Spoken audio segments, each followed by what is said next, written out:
Your heart is the support system for every organ in your body. The brain can't function without the heart pumping. The liver can't quiver when the heart has no rhythm. The quality of your life depends on the quality of your heart. Matters of the Heart podcast is a safe space for you to face the true matters of your heart. The issues that causes stress, even when you're seemingly at rest. Issues like hurt, pain, betrayal, and shame are things that are buried alive in the back of the brain. I call them undiagnosed heart trauma. Others refer to them as heartbreak, when in fact it's heartache because the heart can't break. I know, sounds pretty interesting to hear, but you'll learn more as you enter in and allow the healing to begin.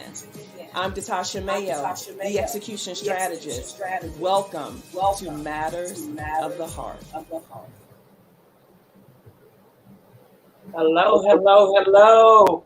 Welcome back to another broadcast of Matters of the Heart. Listen, this has been, I think, the most engaging so far episode. We have gotten so many comments about this particular episode, and we are super duper excited and ready to let you all in. For those that don't know, I'm Datasha Mayo, the execution strategist. I assist people go from good to great and great to grand in every area of their lives without stress, without strain, and without struggle. And so you guys know that this episode is all about the was then. Listen, I got that phrase from Toni Braxton years ago. They had, Braxton Family Values on TV, and she called her ex-husband the husband. And so it's catchy. It's not to be offensive or anything like that, but it's catchy. It's funny. And so I coined this episode the husband. And so how to become friends with your ex-husband again, right? Because at one point you guys were friends. You didn't enter into, I hope you didn't anyway, you didn't enter into holy matrimony and not be friends. And so I want to welcome my guest, my ex-husband, who is also a friend, someone that I have looked to for years to help teach me the Word of God. I like to call him the walking Bible. When I had questions about, something in the scriptures, I would call him and say, hey, break this down to me like a 5-year-old or a 5th grader. And so he has, always been able to do that. And I have always appreciated him for that. So I want to welcome Jasper Williams to the broadcast. I'm going to give you my own little clap. We don't have a clap machine yet.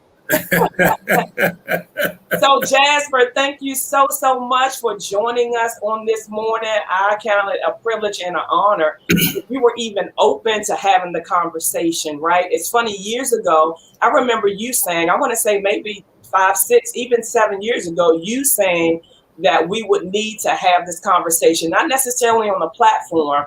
Not necessarily on a podcast, but on platforms to let people know that it is possible. And so we are now here at Manifestation. And so welcome.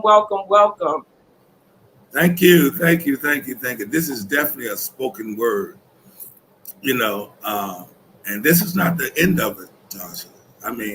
I just believe, God, that we're going to go through cities and towns and really, because people really need to know how to reconnect and re-engage on being friends again.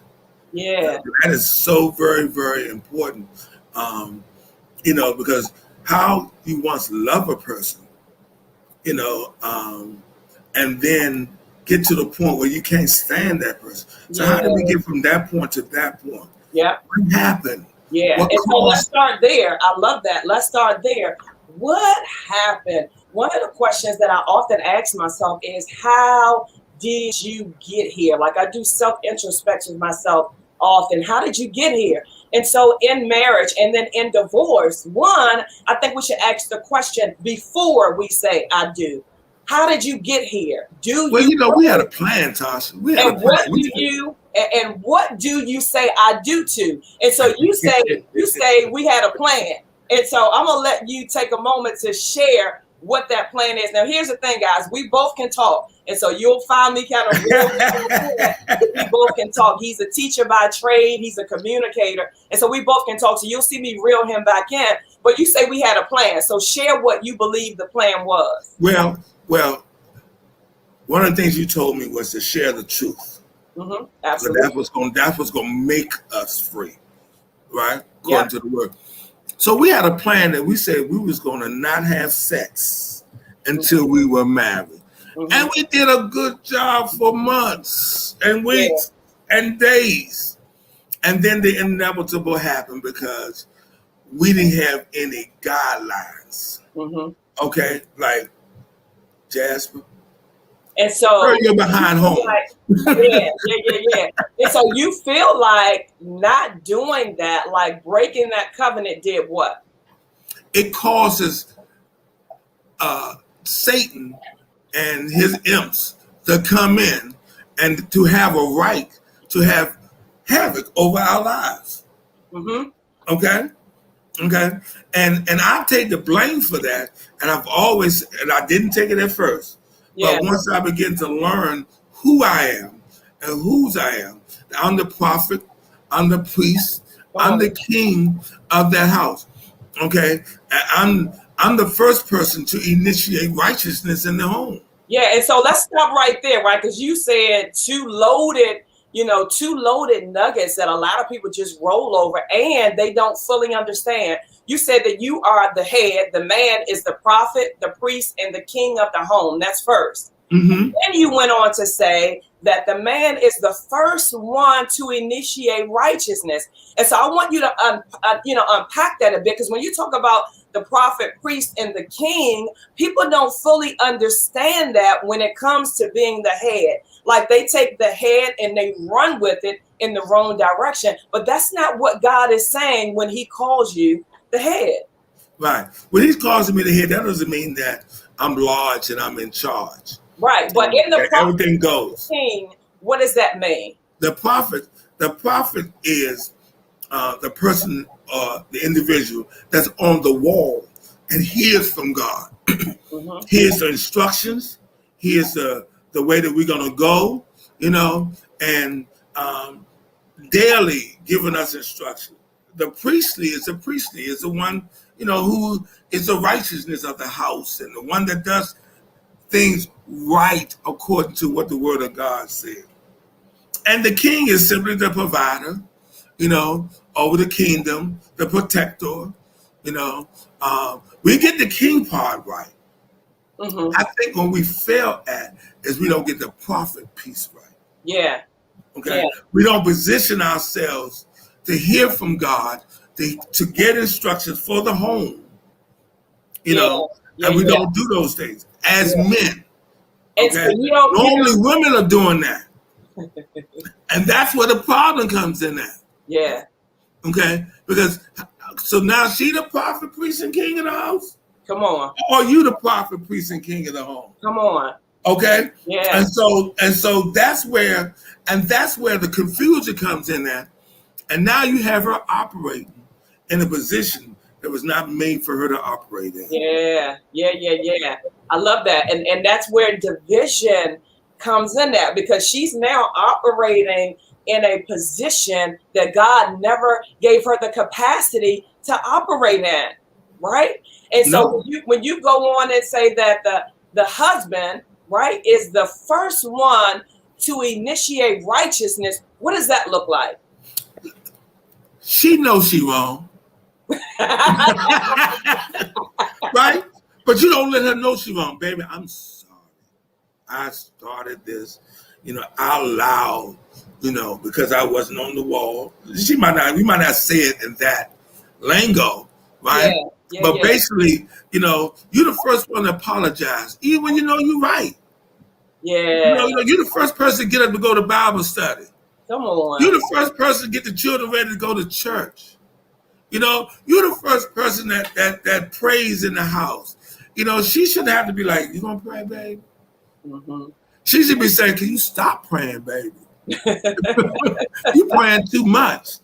You know the thing. And so she can't operate. So when you put her in those positions that she wasn't born for, she's Yeah. not born to be the head of the house. Yes, yes. You see, Yeah. now these days, women are the ones, they're the breadwinners.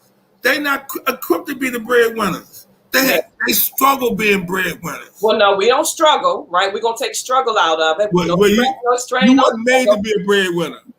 And so here's the thing. Time has certainly changed, right? And so we're kind of getting off course there. So I'm going to bring it back in. But we don't struggle. God has definitely given us the wisdom and the wherewithal to make money faster, right? And so that's okay. And if you keep the context, then it won't be a problem.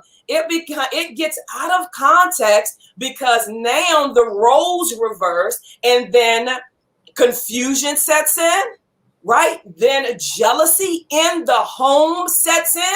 How can you be jealous of your mate? How can you be jealous of the one that you have decided to become one with? And so now division comes in, and then it opens up other avenues. And it so makes the man feel like he's not the man. He can't be the provider. All right? He can't be the king, the prophet, and the priest. Because now you got systems that are designed to come against that, right? So that you can divide the home. Okay, there's a scripture that says before the thief can come and bind the home, steal the goods from the home, he must first bind the strong man. Right. Yeah. Right. And so the strong man typically gets bound in his mind first. And then once the strong man is bound in his mind first, it comes out in his actions. He walks away. He leaves the woman to fend for herself. And at that point, then she enters into this place that she was never called to enter in. And because the mindset of the man has been bound, it leaves her no other choice. What's that place? What is that place, Tasha, that she enters into? What you mean? What's that place she enters into? You said now, once the man is bound, the woman enters into a place. Right. What's that place? Yeah, so she enters into the place of the king. She enters into the place of the priest. She enters into the place of the prophet. Like, she takes all of those and run with them because she feels like she has no choice. The strong man, the husband, is now bound in his mind.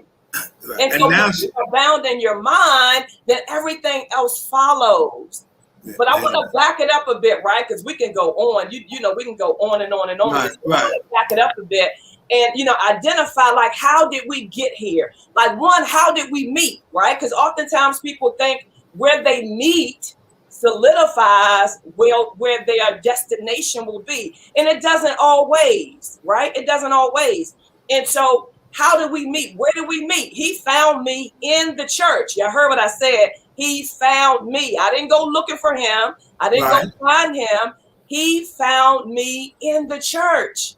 We were sitting under the same word. Our pastors have been married for so many years. They teach marriage and covenant.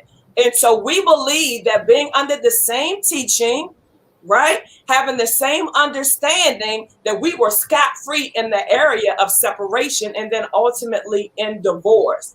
That is a trick of the enemy. And so how did we go from being ready and prepared to in divorce court? What happened in the middle? How did we get there? Forces. We allow outside things to come against. And once again, I have to take the initiative in this matter. Because being a prophet, priest, and king, and properly praying over the marriage and over our children and over all these things, right? You can't allow distractions to set in. So I know that Pastor talks about one of the biggest things out now is the spirit of distraction. Right. Cynthia Trim talked about that. When you say that you can't allow distractions to sit in, what does that mean exactly? Means like, when you get off the word and we stop having family meetings and stop doing things that got us to where we were, Mm-hmm. right? They always talks about when you meet a woman, whatever you do to get her, you got to do to keep her. Mm-hmm. And you get complacent, complacency sits in. Yes. You get distracted. So let's talk about complacency and comfortability. Mm-hmm. Oftentimes when you become in a relationship and ultimately in marriage, you get comfortable, you get complacent. As Jasper said, you stop doing the things that you did in pursuit.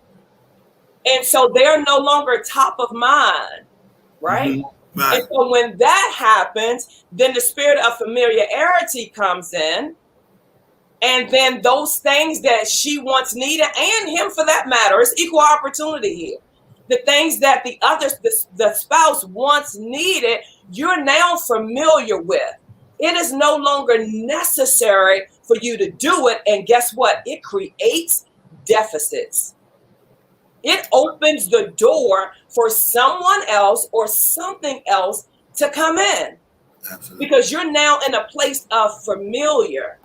You're now in a place of comfort.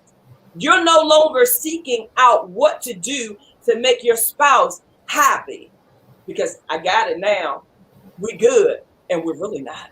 Right. I remember, and I'm glad you said that, Tasha, because that was the underlying current. Mm-hmm. Yeah. Because I thought, I know who Tasha loves. She loves her two boys. Mm-hmm. Right? So let me get involved in their lives. Right? Like coach basketball and take them swimming and doing all these things. But I stopped being the husband. I focused more on being the father to the boys. But I stopped being the husband that Tasha needed. Mm-hmm. Yeah. And, we stopped going out on dates. I stopped, I'm thinking I'm doing right by, being a good father to her sons. Yeah. And stuff, which was good. That's so good. That was great. Right. That was great. And I just want to remember where you are there. I want to interject there because oftentimes you look at what you believe is needed, right? I read a meme earlier this week, and the meme said, find a woman that doesn't need your support and then support her. Oh, that's some good Find stuff. a woman that doesn't need your support. Let me write this down. Find a woman. And then support her, right? Yeah, and that'll preach right there. She got to be a woman. That'll preach right there. And so here's the thing. Like, he came in dwelling according to the knowledge that he thought. Yes, my children, because they were very young at that point. Yes, my children were very important and intricate parts of my life, but I am most important to my life. Mm-hmm. I can't be or give them anything that I'm not. And so while he was phenomenal, like I tell everybody, this man was amazing to my children. He was not the husband that I needed. And so while he was amazing to my children, I had deficits in the area of him being my husband. And guess what? It can flip. He can be so amazing to me and then neglect my kids, and we still have a problem. And so it's about proper alignment. It's about having the necessary conversations. How can I honor you today? Because here's the thing, it changes. Today, my children may be a priority, and I'm going to dispel the myth for you guys about balance. There is no such thing as balance. You will never be able to balance your life, but there is a such thing as proper alignment. And so today, my kids may be at the top of my priority list. And tomorrow, it may be me. The next day, it may be my business. And so ask your spouse, how can I honor you today? How can I honor you today? Because your needs change. Say it again. Your needs change. Yes, your needs change. And so while he was phenomenal to my children, I was suffering as a wife, I still felt like I had to make my own needs happen mentally, physically, emotionally, socially, because he was so focused on the kids because he thought that's what I wanted and that's what I needed. And here's the thing. I didn't have the language to communicate to him any different. That's the difference. So you too have to communicate what it is that you need. And if you don't have the language, say something, write it down. Because it's just like he assumed for me, I assumed for him. He came into the relationship with 15 plus years of marriage. And so I had these high expectations for him. And one thing that I'll never forget that he told me at the end of our relationship, when I finally found the words to say, "You haven't been a great husband to me." I said, "You've been married 15 plus years. You should have XYZ. He said, "I've never been married to you." So just imagine if we would have had that conversation 8 years ahead. We were married for 8 years. If we would have had that conversation 8 years ahead, do you know where our marriage could have been? Because in my mind, I'm like, you should have this thing on lock. Not only was he married for 15 years before, they were in relationships. So I'm like, you got this working. It was my first marriage. All I had was imagination, what I thought marriage should be. And I felt like he had it all together. That was unfair to him. I had these unreasonable expectations for him, but I didn't realize it until the end. Until the end. And so dwell according to your spouse knowledge, not your knowledge that you think you know. Ask them the question, how can I honor you today? Are you okay? And as you mentioned, Jasper, being on the wall, getting before the face of God, praying and seeking his face, he will never allow you to be sucker punched. No, he won't. Get outside of yourself and get into a place of familiarity. You'll miss God. He'll be talking, but you're so into you that you'll miss God. You know, the other thing you talked about is that when you put your wife in that space, you put her in a space for a familiar spirit to come. Come on. Okay. And something that's familiar when she's in that space or he's in that space, that's something they used to or had an experience with. Yeah. Doesn't mean that it's necessary should be where they should be. Mm-hmm. But however, this is where they are. Okay. Yeah. And so, you know, we as, like I said in the beginning, you know, if we could make sure that we could execute being the prophet, the priest, and the king of our home. Mm-hmm.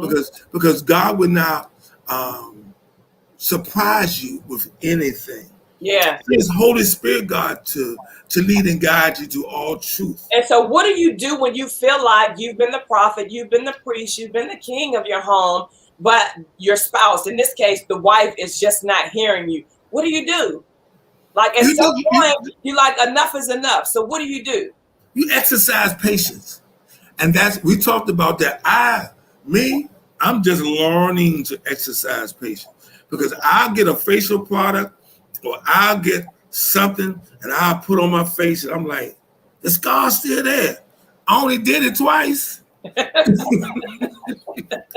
know what I mean? Yeah. It said do it for 6 months. Yeah. I only did it for 2 months. Yeah. And I still see the scars, so I'm giving up on it. Yeah. Okay? And people do that in life. I know where you're going with that. Yeah. People do that in life. Like, I did this 1 time, 2 times, 3 times, 4 times, 5 times. I don't see anything, right? One thing you said before we came on live was that people are full of hope. And so I want you to share that here. Yeah. You know, like even when we came to the point that we thought we needed to separate and the marriage was not there no more. Well, let me say this, because he's been so modest and he's always been like this. We did not come to the point of separation. Like, he fought for the marriage to the end. When I came to the point right? Because you have to own your own, ladies, right? You got to own your own when you came to the point. So it was when I came to the point of separation and he felt like she ain't hearing me, she don't want it, then he obliged me. But Right. it was never we with him. And I think it's so important to honor you in that space. One thing that you have taught me is commitment. Right. I remember we were in an intense fellowship. And one of the things you said, I can laugh about it now, but it pissed me off that day. One of the things you said is that your commitment to men is like quicksand. Mm-hmm. Yeah. And so, you know, I was mad in the moment, but later on I had to sit back and I had to hear that. And the reason why he said your commitment to men is like quicksand is because my relationship with my father was like that. And so it filtered over into my relationships with men. 1 minute my father would show up, the next minute he wouldn't. So at 8 years old, God showed me that I had made a covenant with my father, not realizing I had made a covenant with man that if he show up, he show up. If he don't, he don't. And I'm all right with both. And so from there, it began to be easy for me to exit with men. On the other hand, my mother was my ride or live, right? My ride or rapture. And so my relationships with women were the opposite. And so when he said your commitment to men is like quicksand, that thing pierced my soul. And he's absolutely right. And so what he has taught me is commitment. His parents were married, 68 years. 68 years, right? He was married to his first wife for 15. Was it 15? No, it had to be 12. He was married to his first wife for 12, maybe more years. And it was until death do them part. She transitioned. So he is a man of commitment. When he enter in, he's all in. But for me, on the other hand, that was not the case for me. And so I always want to make it clear, 12, think she like 12, get it right. I love it. I said 12. I said about 12. Yeah, I love it. I love it, she. Yeah, that's Jasmine's daughter. And so when he in, he is all in. But then when you marry somebody that are the opposite of you, that's why you got to ask the question, what am I saying I do too? Right? Because if we would have had these conversations before, we wouldn't have had to have these conversations now. You got it? 1 week, I believe, right after we had got back from our honeymoon, I was like, I'm done. You remember that? And you called Pastor Dee. And Pastor Dee was like, what, Tasha? I was done. You know, and so that tells you where my commitment level, it was the fight or flight. And so he has taught me commitment, right? I'm still growing and developing in that, but he planted the seed. He made it very clear about commitment. And so I wanted to make that clear. It wasn't we, it was me. Own your stuff. And then as Sherelle Duncan says, heal from it. Heal from it. Do the work. Just do the work. It's okay wherever you are in life is a good place to start. Come on. Okay. Say that again. It's a good place to start. Really it is. And I was fortunate enough to see the greatest love story that ever happened with my mom and dad being together, going through everything for 68 years until death do you part. Okay, a lot of people don't have that opportunity. Yeah. Okay, but that's okay because that's a great place to start. Yeah. Okay. Yeah. All right. So even in all of that, she talked about a place called hope, right? Because once I got there and I said, hey, I don't want to give up. I want to do the right thing. I'm embarrassed, right? Man of faith. Yeah. You know, all of that. Yeah, I got to go back and tell my kids. She got to tell her children. People we got to. His kids hated me. They on here now. They hated me. So now here it is. Here it is. He has to go back to his family, who he said, I choose her, and say it no longer worked. Right. And hope that they received him back. Hope it wasn't a ridicule. Hope it wasn't judgment. But here it goes. Here was my dilemma. I was in a city called Hope. What do that mean? I was still hoping that we can still get back together. And every now and again I would test the waters just to get knocked back. Because I was still in a place called Hope. And that wasn't a good place to be in. And a lot of people who are still fighting for the marriage are the ones are fighting for the relationship are the ones that are in a city called Hope. Okay? And you shouldn't be in a city called Hope. What got me out of the city called Hope is I read James 1:1-3. And it says, what did you do when you were in a city called Hope? We're going to paraphrase it to what I got, right? Mm-hmm. What do you do when you come to divers, temptation, test of trial, or the city called Hope? God gives you an understanding. Knowing this is the testing of your faith. That's all what it is. It's the testing of your faith, right?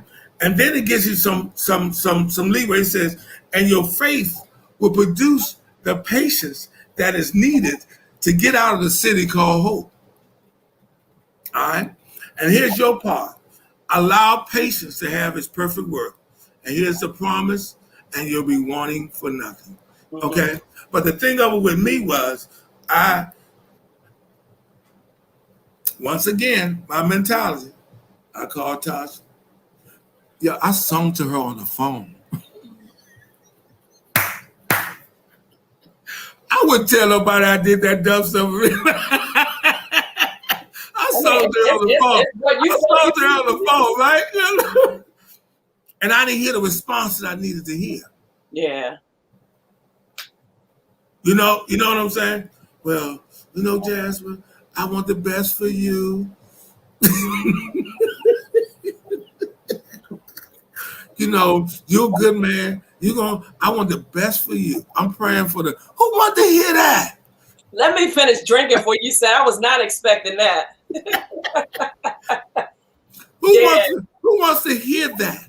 And so let me just interject to kind of give you guys, some background on, what he's sharing here is that when he talks about, hope, right? And being in a place of hope and not being in the place of faith, right? And so, Absolutely. and so when you're in that place and you don't have the patience, right, that complements the faith, you'll get in the way with your hope, and then you'll create issues. So while he was praying and believing God and hoping that my heart will be turned to reconciliation, it was.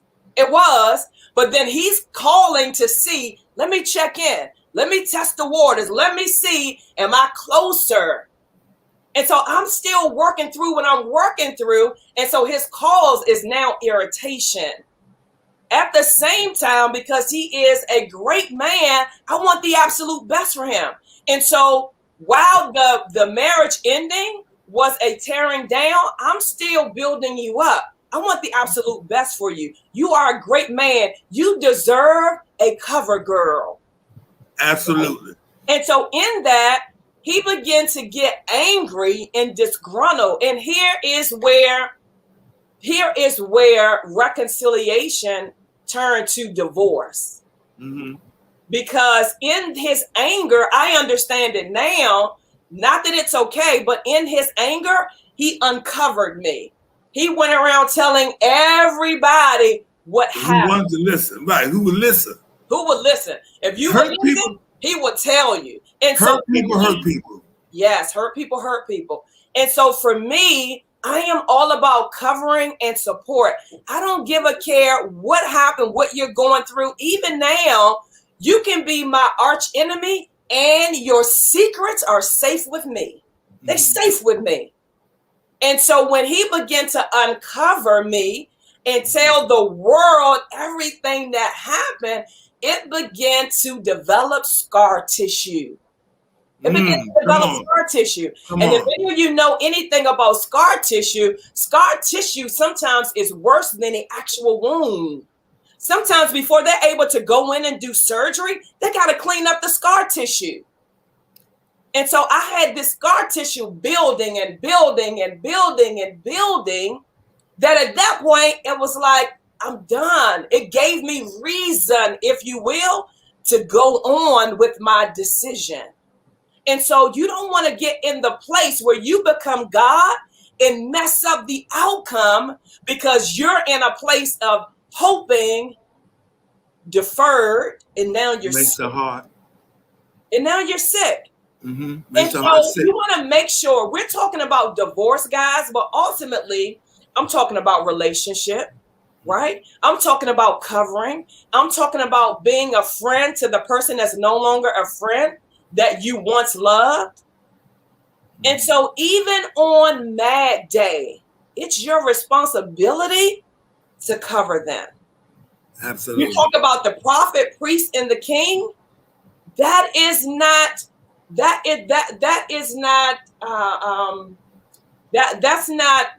behavior. Uncovering is not behavior of a prophet, priest, or king, nor is it of a queen. And so you got to make sure that you're covering even in devastation. It's not even that of love. That's not a disposition of love to uncover someone. Yeah. You know, and I was so hurt. No excuse. Yeah. Okay. I was so hurt until I allowed outside voices and things to say, you know, about the situation. And it allowed me to get my focus off of Jesus. You know, when Peter came on the water, he got on the water and God and Jesus called him to come to him. And the Bible says he got out the boat, walked on the water, and then he started to consider his environment. Yeah. And the Bible says he began to sink, right? Yeah. And so I began to consider the voices that were coming. You stupid. You're a fool. You should do this. You this, that, and the other. You know what I'm saying? I started considering the voices and the elements and the outside situations. When I was right there, when she was telling me, when you were fasting and you were doing all those things, I was beginning to turn. Yeah. Right? And there were times where he would call and say, you know, I'm fasting, I'm believing God for the relationship.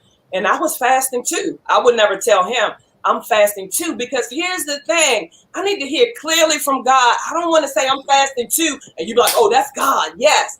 No. So I was fasting at the same time he was fasting to hear from God. But then he let his hope, he let what he wanted to see get in the way, and it made what I didn't see, or what I didn't see get in the way, exactly. And I was right there, like Peter was right there with Jesus.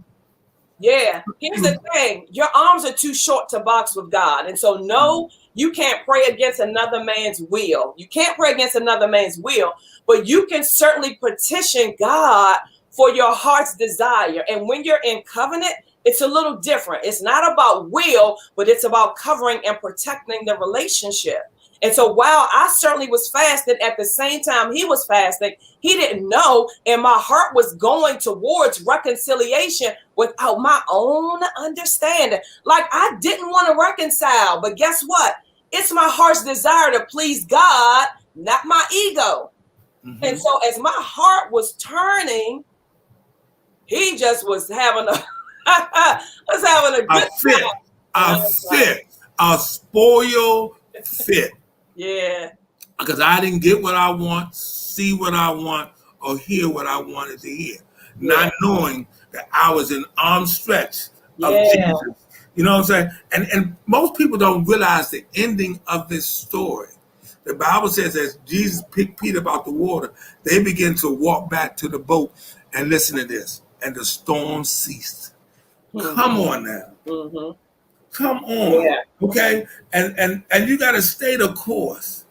Yeah. Okay? Men. I'm talking to men. I know there might not be none on here, but I hope this thing is right. Yeah. I'm talking to men. Stay the course. And then men will come back in the replay. Yeah. Yeah. God, faith does not have a plan B. Come on.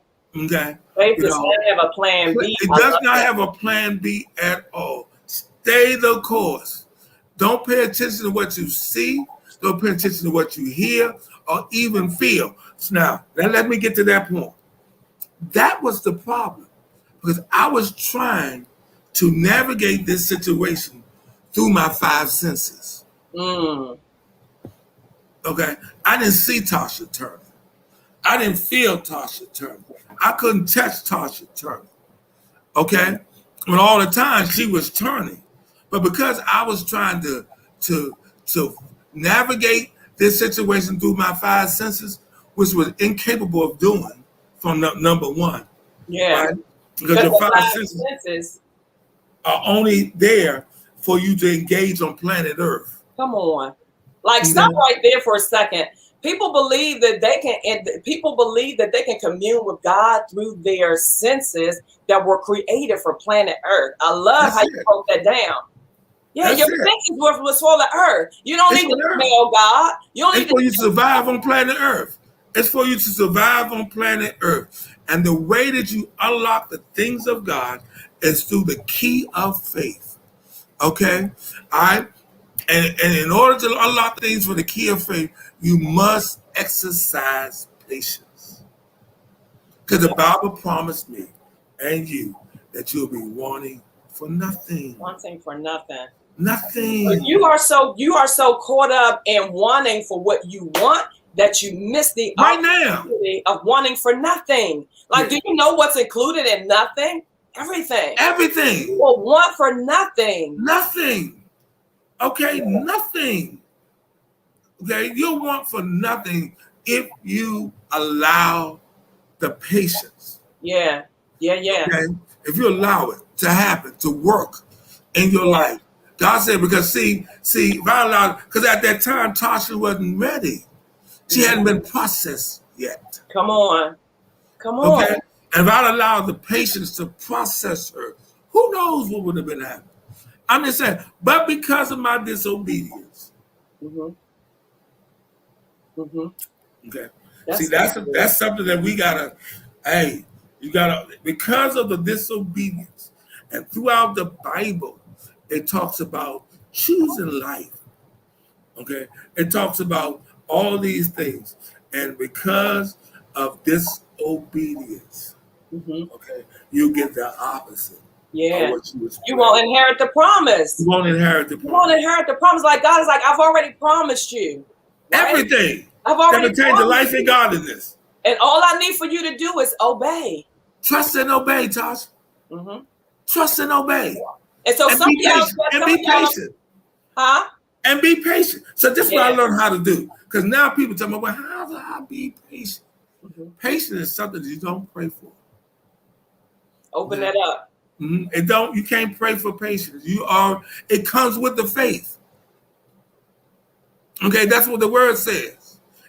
We too busy praying for patience when God says, I've already attached patience with your faith. You teaching good. Okay, so now what you got to do now, you already got. You already got. You waste your time. Yeah. So now what you got to do is you got to allow. Yeah, okay, and that's something that's hard to do is allow. Yeah. Okay, because I want to check on allow. Let me see. 2 weeks, allow. You ain't doing your job, allow. 4 weeks, allow. I'm checking on you. You ain't doing your job, allow. You know. So what do you do in that? And that point, I've learned to enjoy the moment. And you know what, y'all? She used to always tell me, enjoy the moment.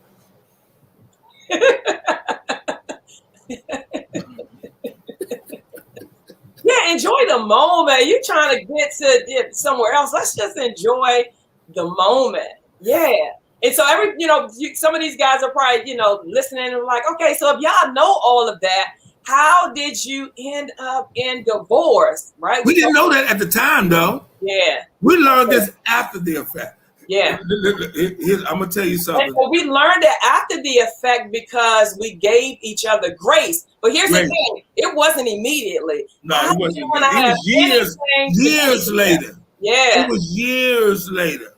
Yeah. Okay. I didn't want to Okay. have anything to do with just like I didn't want to talk to him anymore. But I feel like now I hear Holy Spirit saying, talk about the children. Because what I didn't know is the effects that the divorce would have on the children.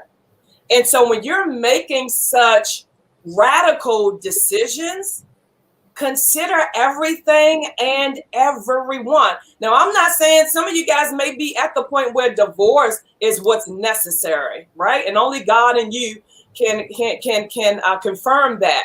However, consider all things and all people, because while you may be okay, them babies not. My kids were still children. And as I said earlier, he was phenomenal, extraordinary, outstanding to my children. And so here they have this man in the home for 8 years every day, like he was the mom, right? And that's another thing. I was able to build my career as a result of him being a husband, as a result of him being the king of the home. I would leave when I was working at corporate America, I would leave home at 8 o'clock in the morning and sometimes wouldn't come back until midnight. I never was concerned if my kids ate. I never was concerned if they were bathed. I had no concerns about home because he held home down. But guess what? I was familiar. I took him for granted. I didn't even realize that I was able to focus. That was my priority at that time, climbing the corporate ladder, and I did. But it was as a result of his of his lending. It was as a result of his being a husband, right? And I remember we had, again, an intense fellowship, and he said one time, he said, do you realize that you're able to do all that you do? Because I'm here taking care of the children, and it was never your children. I'm here taking care of the children in the home. Listen, just ignorant I was at that time, right? I had a rebuttal for something else, but that is the reality of it. And so he was in the home. He was the mom to my kids. He was a teacher. And so my youngest son literally went to school with him because he went to the private school where he taught at. Went to school with him, came home, like he was with him all the time. And then for that to be ripped from him, how inconsiderate and disrespectful was that of me, because I felt a certain kind of way. So you got to consider all of those that would be affected. And then also we had an older son that was in college. And so while he wasn't ripped away from the home, he didn't have the home that he was used to come back home to. So you got to consider all when you're making decisions. And guess what? Not just in marriage. You guys are friends with people for years. Your children grow up, call them auntie and uncle, and then all of a sudden you're out of relationship with them. Well, what about them? What about them? And so you have to consider those that are connected, and even relationships. One of my best friends at the time, she just was not with it. I moved on and was in another relationship, and I wanted her to meet this person. And she said, listen, I don't want to meet your little friend. Because I kept trying to push it. I'm like, what is wrong with you? And this is my best friend. So I want to get her approval and what you think and all of that. But she was attached to the marriage that I was in. And she said, I'm not ready to meet your little friend. So stop trying to force him on me. And I had to respect and honor that. So you have to consider, Fran, she was very frank, your little friend. You have to consider all of those that are involved and make a quantified, a quality decision. If nothing else, let's transition this thing a little different, not be so abrupt. But you can't do that when you're in a place called me. Mm-hmm. Okay, you can't do those things when you're in a place called me. But now that you know, okay, and like I was gonna get to the point. I was gonna allude to the point that we were in a place called me because we have not been properly transitioned, or to be who we are today. To be honest about everything, I know the part that I played in the situation. Mm-hmm. I failed her as being the priest and king of the home. I felt her miserably. I might have been an extraordinary father and all that kind of things, but I was failing her as being her husband, which led to me being a Wusband. Okay? I'm trying to find me a word, Tasha, for that ex-wife thing. I can't find it, right? All right, so, but that's the main part. If you just worry about the part that you played in the situation. Yeah. Okay? Yeah. All right? Because when you go to another relationship, the common denominator is going to be you. Yes. That part. Okay? You're going to take your same self into the next relationship if you don't heal. And that's another thing. I had trauma from previous relationships, and not just romantic relationships, but I mentioned earlier relationships with my dad. And so I brought those in to my relationship with my husband.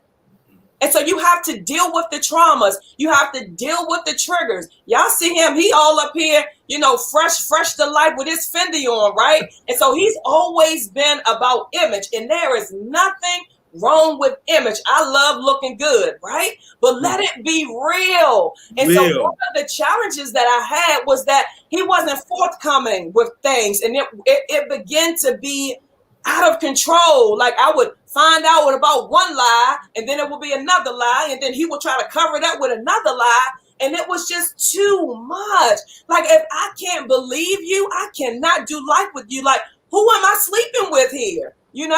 And so those were the traumas that he came into the relationship with. I had traumas from other previous relationships. I had somebody in my heart that had no business being there. And so when you talk about, oh, that person will always have a place in my heart, they shouldn't. It's over. Let it be over. And so I made a covenant in my heart in a previous relationship with somebody else that they will always have a place in my heart. And guess what? They showed up, and that place in my heart opened up and allowed him to come in to a place that he had no business of being. And so now I got these competing affections going on. Listen, it's raw and real. I'm not holding back. Y'all know I never care what you think. I'm about breakthrough and transparency. I'm being free now so that you can now come stand on the stoop and not make the same stupid action. Okay. I was about to say something else.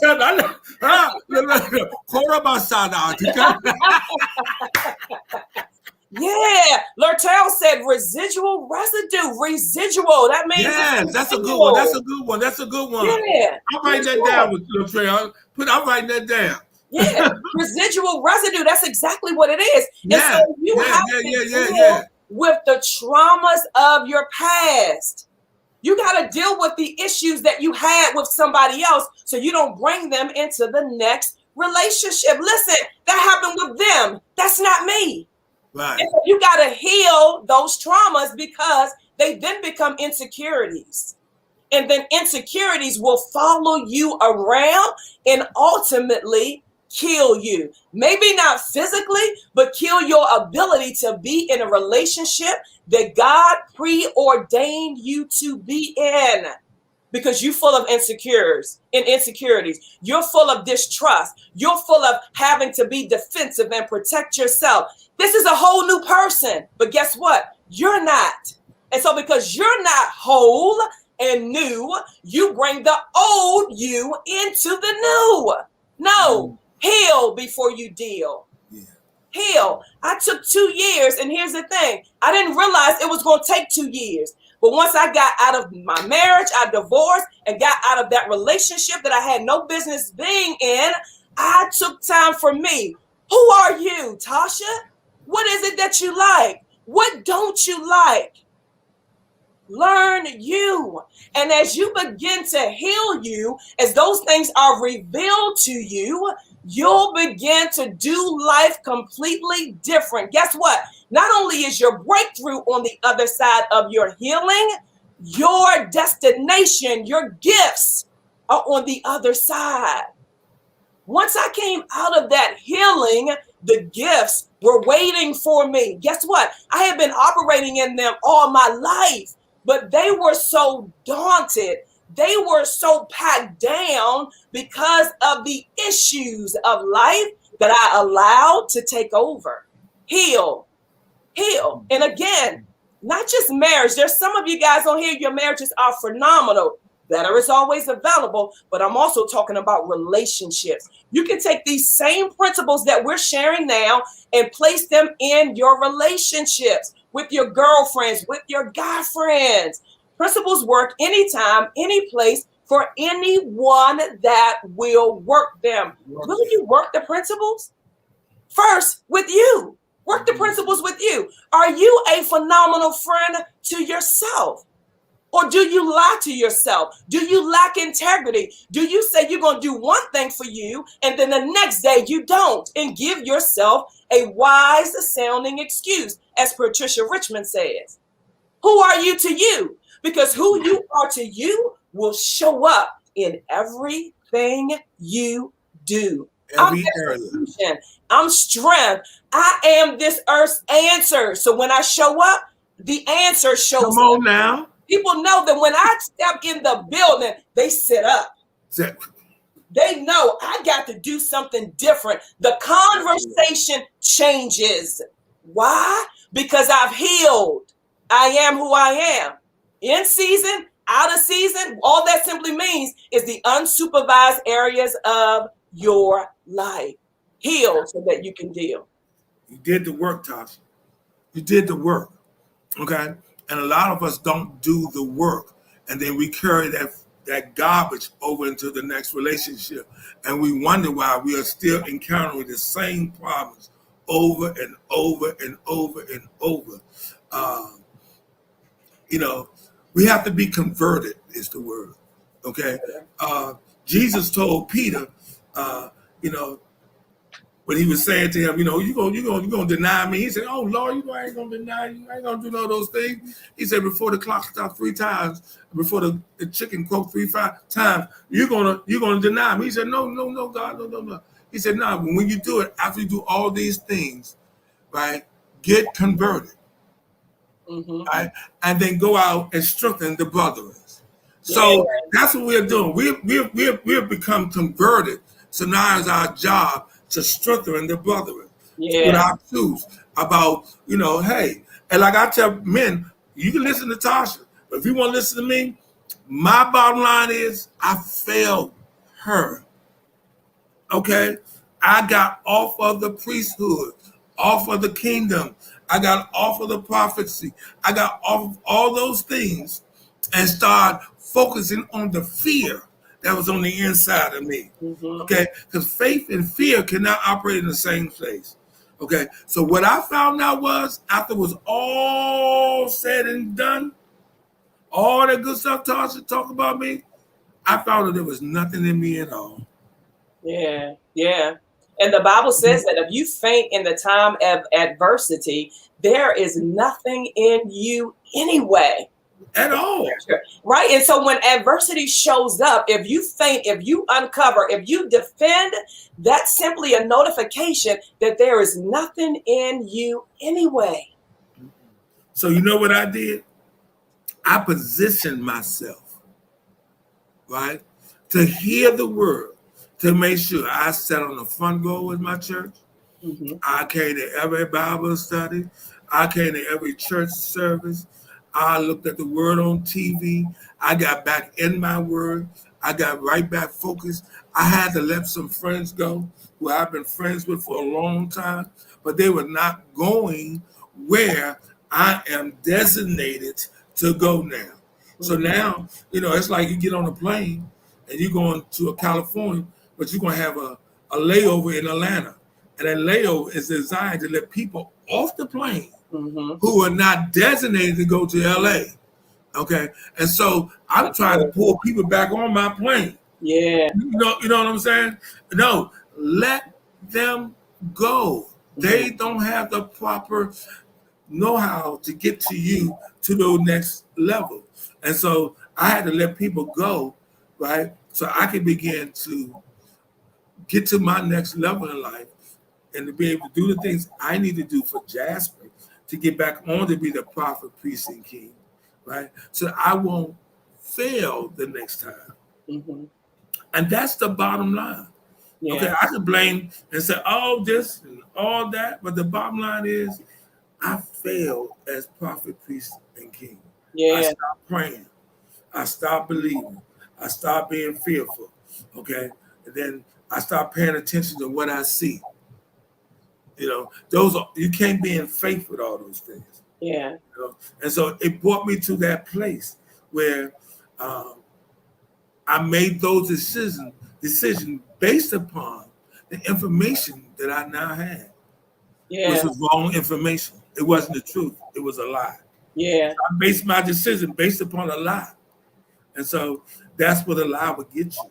The lie would get you right where you are, you know. So let's talk about that. Like I mentioned the lying. Let's talk about that, because that's the issue in some people's lives. They can dress it up all they want to, but it is lies. And so why was there a time where you felt like you had to present things a certain way that wasn't necessarily the truth?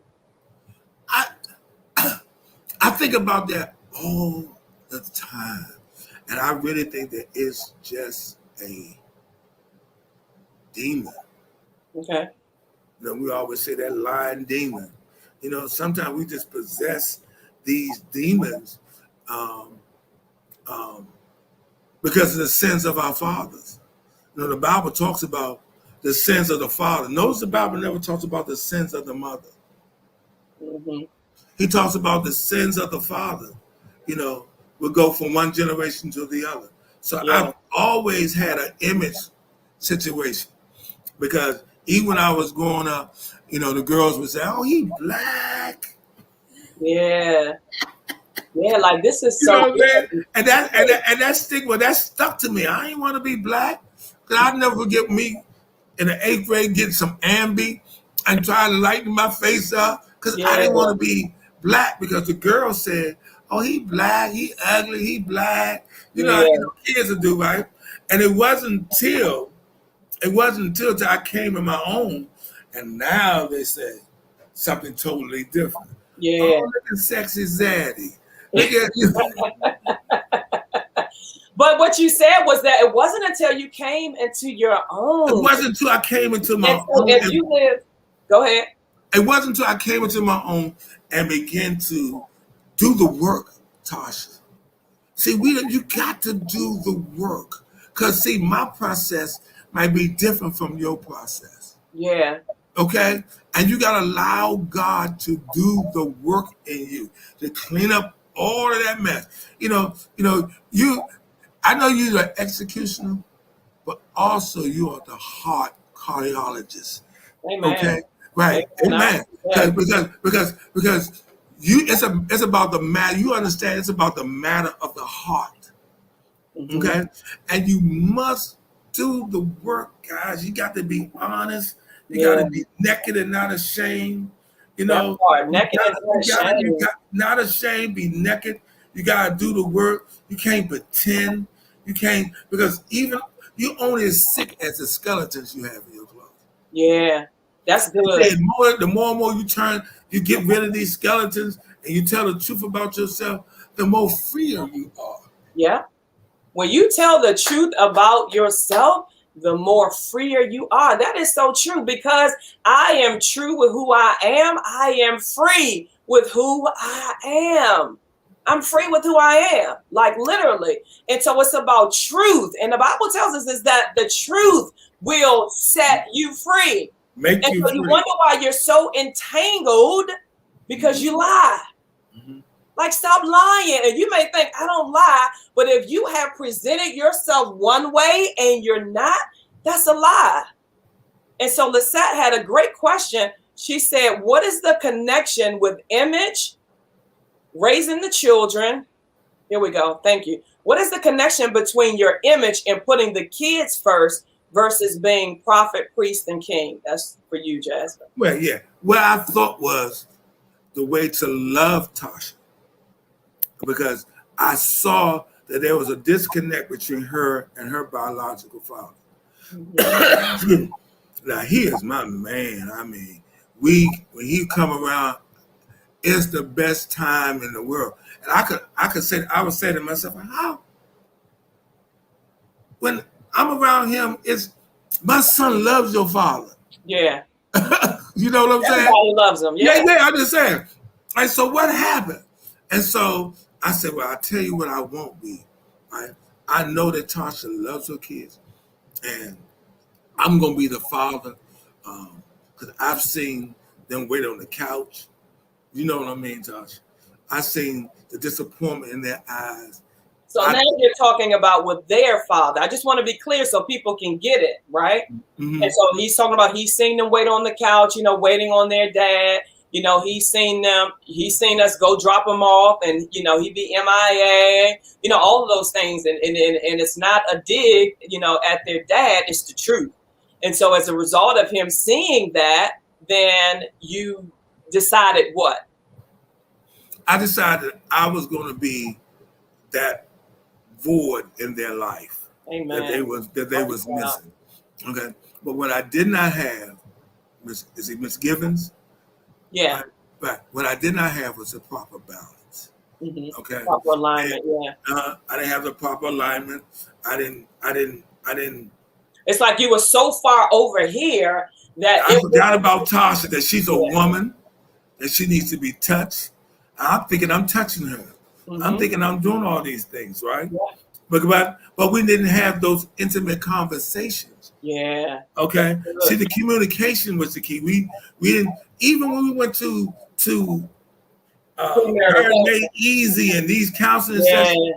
Yeah. We didn't do what they told us to do. Right, but I want to have a Sunday meeting. Remember that? I want to address something real quick. What you did was you dealt surface, right? And so often we, husband, wife, friend, whomever, we deal with the surface, what we see, but we never get to the underlining of the real issue. And that goes back to having the conversations. And so when you dwell according to knowledge with yourself, then you do what you feel like is going to be, a blessing. But that conversation, we could have had that and worked through it, right? Because some of the things, listen, I didn't even realize then.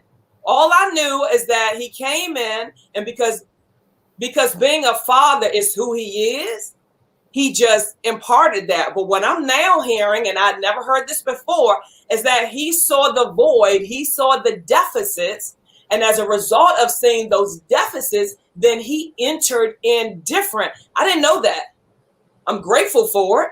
My children are grateful for it. To this day, they still have an amazing relationship. But had we had the conversation, we would have been able to process and progress all of it together. Right. Absolutely. And so you got to get out of beyond the surface, guys. Surface is surface. Anybody can deal with surface, but get beyond the surface, that so you're not so far on the left when you should be on the right. And how do you get from that place? You have to communicate.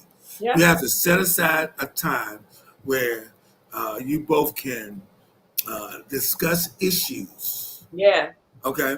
And one of the things that we were taught that she kept saying, when are we going to, right? But I personally didn't believe in it at that time or whatever. But I realized it was the missing ingredients that we needed. And that was to take Sunday, right? And use Sunday as a time to communicate. Like Tasha can tell me everything that's going on in her life, right?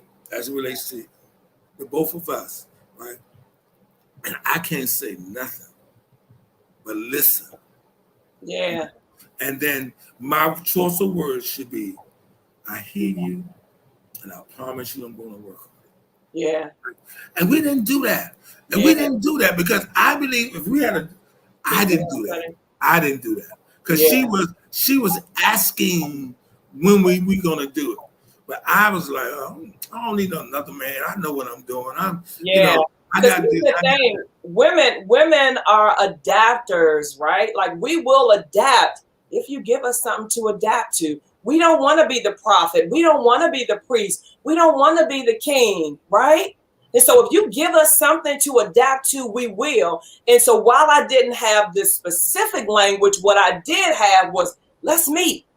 Mm-hmm. When can we meet? Let's talk about something. I don't know what the words are. Let's talk about something and allow it to evolve itself from there, right? And so when you have these women that are out here making it happen, I guarantee you, they don't want to be that at home. India Ari says it best. She says, I'm a boss in my world, but when I'm with him, I feel like his girl. That's what we want. That's what we desire. But because we feel like we got to make it happen at home and work, that's what you're going to get. And so she had said another, I see hers up here. We have to adapt we adapt to what you give us to adapt to. But she said process and progress, this can be difficult too. That is so true, because when you're in your process, it is very uncomfortable. It is very vulnerable, right? And so the way that I deal with being vulnerable is to be courageous about the thing that I'm feeling vulnerable about. And so one of the things that I do now, Sheik, and for everybody else that's listening, is that I will write out in my notes section of my phone, I will write out my feelings. Mm-hmm. Because I'm very direct. I say what I want to say, when I want to say it, and how I want to say it. I know that that's not always good for the landing pad, right? And so now I'll write it out. I will get all of what I'm processing out, and then I'll come back later and have the conversation. And so that could be something that you do. I said earlier, ask your partner or your friend, how can I honor you today? And if they don't know, tell them to get back with you later. It's something new. So oftentimes people are like, I don't know. It's okay. Think about it and then come back later and let me know, right? But write it down first. Have the conversation with yourself, because when you write it down, you then begin to see yourself outside of yourself, right? I got a mathematical with righteous judgment, not unrighteous judgment. With righteous judgment. Amen. Yeah. I got a mathematical equation for my daughter. She said process and progress. I put down here process plus patience equals progress. Okay.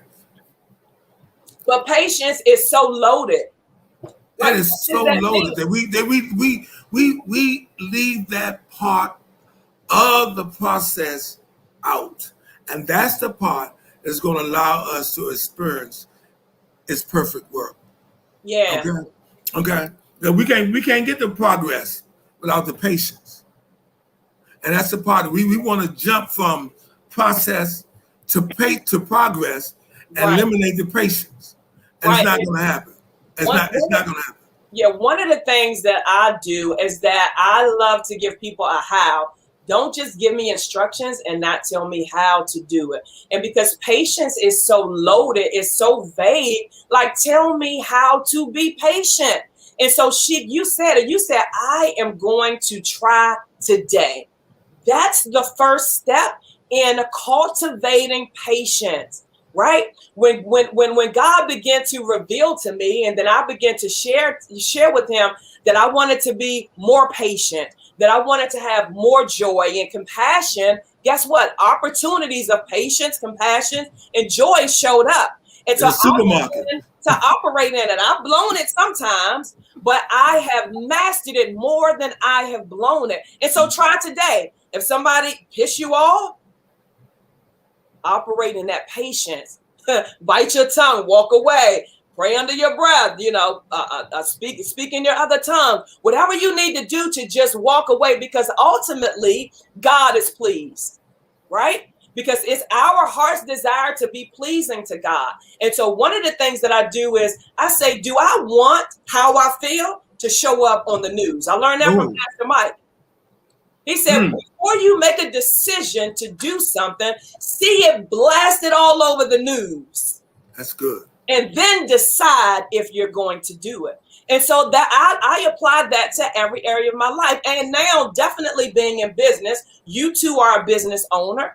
Do you want that to be plastered over the news? No, embarrassment is a choice. However, you want to govern yourself accordingly. Was it worth you getting out of character? Was it worth you allowing somebody to take you to a space that you don't even operate in anymore, right?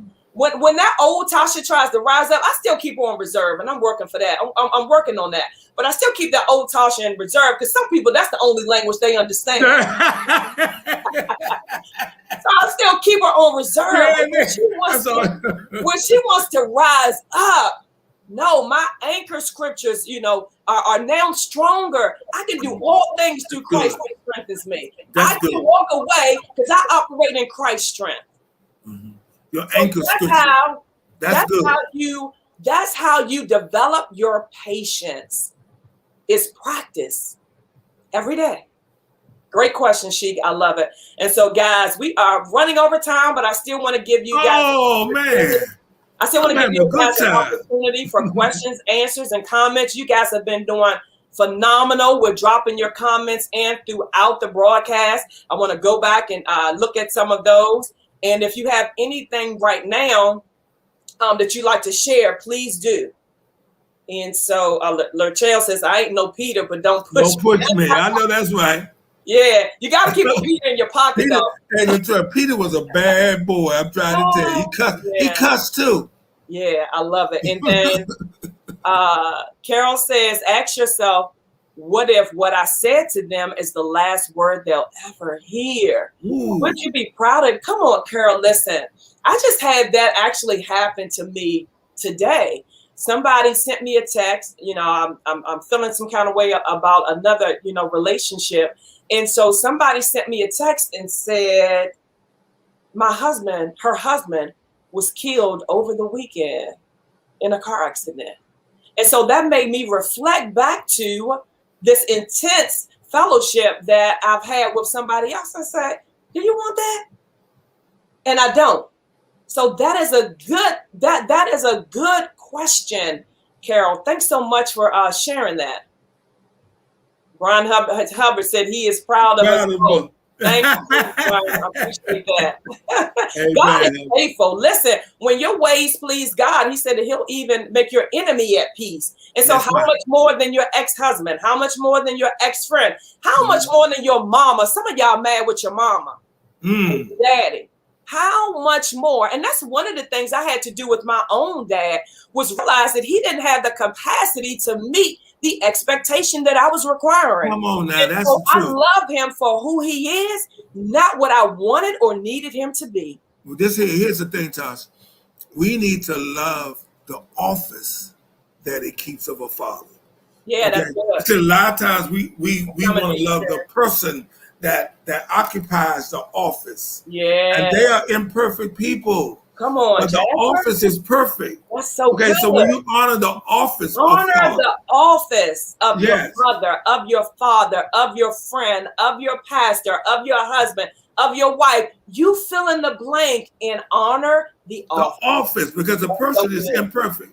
That's and one of the things that I forgot to mention was about, it's okay to be where you are when you meet each other. Because one might be here, one might be there, right?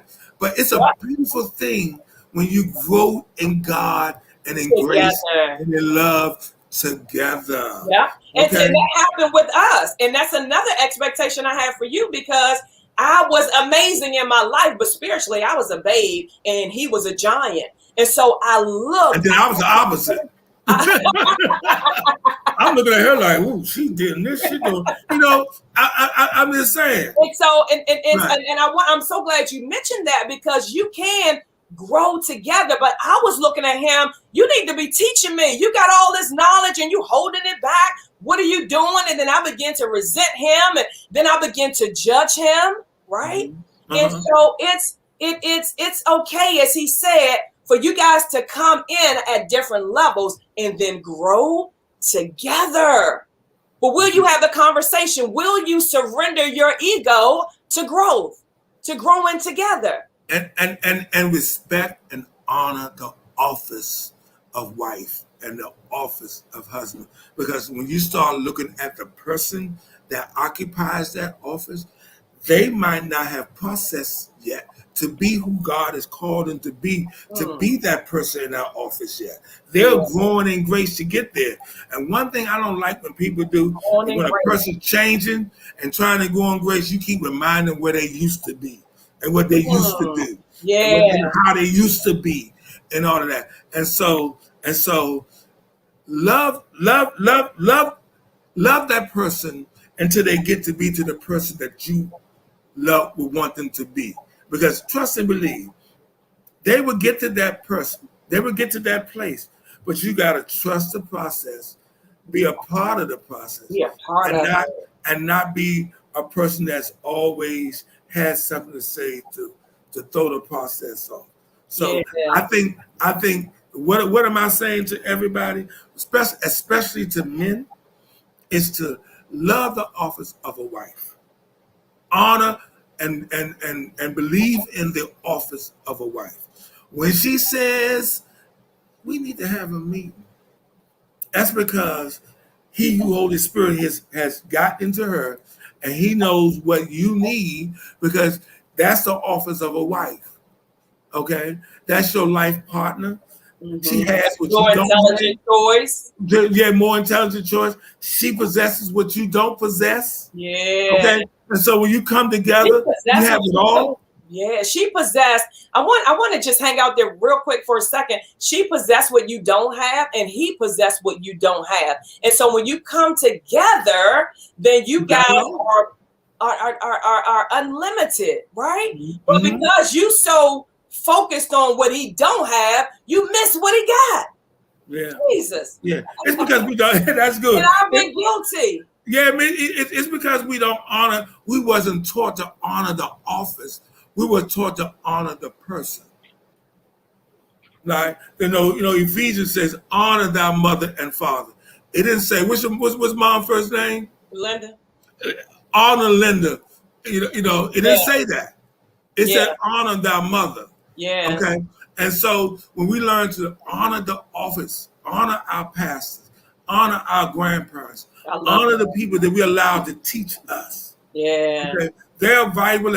Either you honor that or you do this.